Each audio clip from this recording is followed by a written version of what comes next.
নমস্কাৰ এটি বিশেষ বাতৰি হৈতে ষ্টুডিঅ'ত মই নবনিতা নগাঁও চহৰৰ সমীপৱৰ্তী টাউন তেলিয়াগাঁও কলংপাৰাৰ শিৱ মন্দিৰত ৩২ সংখ্যক মহা শিৱৰাত্ৰিৰ উদযাপন কৰা হয় পুৱাই পুৱাই নগাঁৱৰ ভিন্ন প্ৰান্তৰ পৰা শ শ ভক্তৰ ভিৰ কৰা পৰিলক্ষিত হয় টাউন তেলিয়া কলংপাৰ শিৱ মন্দিৰত মহা শিৱৰাত্ৰি উপলক্ষে হেয়েহে শিৱ বাবা আশীষ বিচাৰি তেলিয়াগাঁও বৃহত্তৰ অঞ্চলৰ ভক্তসকলে ভিৰ কৰা পৰিলক্ষিত হৈছে ৰাতিৰ ভাগত স্থানীয় শিল্পীৰ দ্বাৰা দিহানাম পাঠ কৰা হ'ব বুলি মন্দিৰৰ কমিটিয়ে জানিবলৈ দিয়ে আমাৰ ইয়াত যিখিনি এই সাংবাদিক চতুৰ্থ স্তম্ভসকলে আহি আমাৰ ইয়াত যিটো শুভেচ্ছা জনাইছেহি বা যিটো আগ্ৰহেৰে আমাক আদৰণি জনাব বিচাৰিছে তাত আমি নথৈ কৃতজ্ঞ আৰু আমাৰ এই মন্দিৰ ভাগ 1992তে স্থাপিত হৈছিলে তেতিয়াৰ পৰা বৰ্তমানলৈকে আমি প্ৰতি বছৰে সন্মানীয় ভক্তবৃন্দৰ সৌজন্যত আৰু সহায় সহযোগিতাত প্ৰতি বছৰে আমি এই শিৱৰাত্ৰি ভাগ পাতি অহা হৈছে আৰু এই পাতি অহা সময়ত যদি আমাৰ কোনোবাখিনিত হয়তো ভুল হৈ গৈছে সেই ভুলখিনিও যদি কোনোবা ভকতে অসন্তোষ পাইছে সেই মানে আমি দুখী তাৰ কাৰণে আমি ক্ষমা বিচাৰিছোঁ আৰু এই টাউন তেলিয়াগাঁও কলংপাৰ শিৱ মন্দিৰৰ সৌজন্যত আজি আমাৰ এই 1992 চনতে স্থাপিত হোৱা মন্দিৰ ভাগত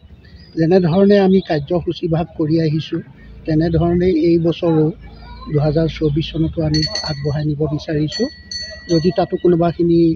অসুবিধা হয় সেইখিনিও আমি পাৰ কৰি যোৱাৰ চেষ্টা কৰিম আৰু লগতে আমি নতুনকৈ আমি এই বাবাৰ মন্দিৰ ভাগ নিৰ্মাণ কৰি আছোঁ তাতো কোনোবা উৎসুক কোনোবা যদি ব্যক্তিয়ে অৱদান আগবঢ়াব বিচাৰে নিশ্চয় আমি গ্ৰহণ কৰিম তেওঁলোক আগবাঢ়ি আহিব পাৰে আৰু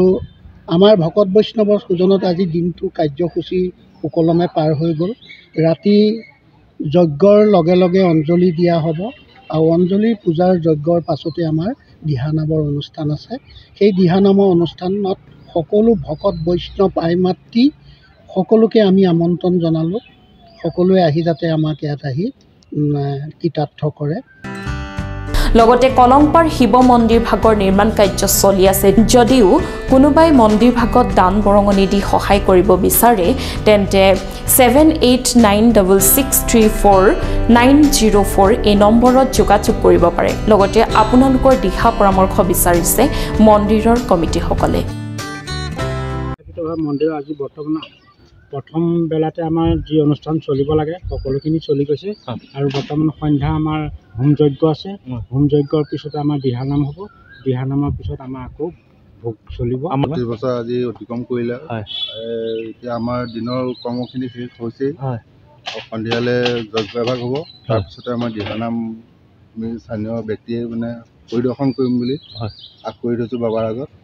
তাকে লগতে আমাৰ টাউন তেলিয়া কলংপাৰ শিৱ মন্দিৰৰ নিৰ্মাণ কাৰ্যও চলি আছে যদি অসমবাসী ৰাইজে হৃদয়মান লোকে যদি সহায় কৰিব বিচাৰে তাৰ বাবে আমি কমিটিৰ ফালৰ পৰা অনুৰোধ থাকিল যে মন্দিৰখন নিৰ্মাণ কৰিবৰ বাবে ৰাইজক সকলোৱে যাতে সহায় কৰে ইয়াত আপোনাৰ নিৰ্মাণ কমিটিৰ আপোনাৰ নম্বৰ দিয়া আছে বেনাৰত আমাৰ নম্বৰ দিয়া আছে সেই নম্বৰ মতে আপোনালোকে যোগাযোগ কৰিব পাৰিব নগাঁৱৰ পৰা প্ৰাঞ্জল কৃষ্ণ নাথৰ ৰিপৰ্ট সংবাদ লহৰ